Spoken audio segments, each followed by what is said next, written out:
Dans le monde numérique d'aujourd'hui, il est plus facile que jamais de copier, coller, remixer,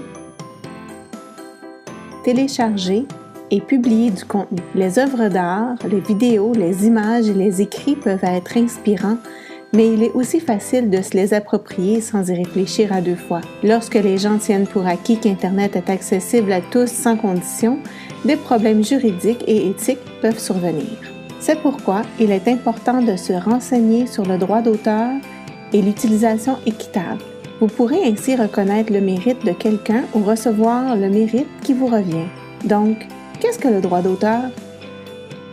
La loi sur le droit d'auteur vous permet d'avoir le contrôle sur vos créations.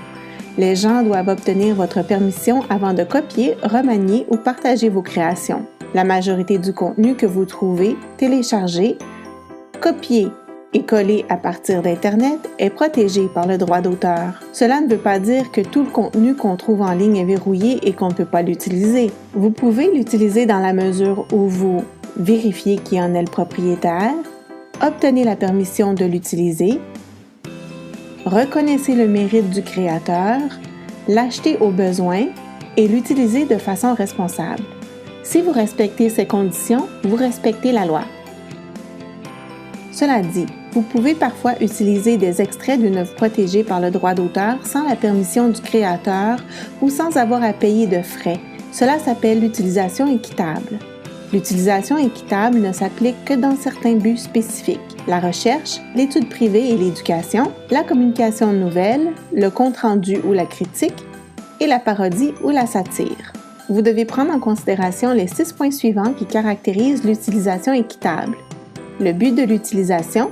L'utilisation est-elle à des fins commerciales, de recherche ou d'éducation? L'ampleur de l'utilisation. Quelle proportion de l'œuvre utilise-t-on? La nature de l'utilisation. Que fera-t-on avec l'œuvre? En fera-t-on un usage ponctuel ou un usage contenu et répétitif? Sera-t-elle distribuée à grande échelle? Les solutions de rechange à l'utilisation. A-t-on absolument besoin de l'œuvre pour atteindre notre but? Pourrait-on plutôt utiliser une autre œuvre? La nature de l'œuvre. Sa diffusion est-elle dans l'intérêt public? S'agit-il d'une œuvre qui n'a pas été publiée? L'effet de l'utilisation sur l'œuvre. L'utilisation aura-t-elle un impact négatif sur l'œuvre originale? Quoi qu'il en soit, il est tout indiqué de souligner le mérite du créateur de l'œuvre que vous utilisez. C'est une simple marque de respect. Donc, que devez-vous faire si vous trouvez quelque chose en ligne que vous voulez utiliser?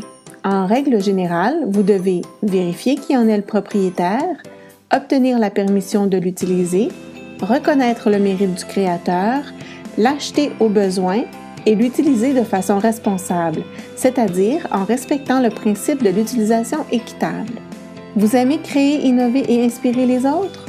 Réfléchissez à 2 fois à vos droits et responsabilités dans le monde numérique et donnez au suivant.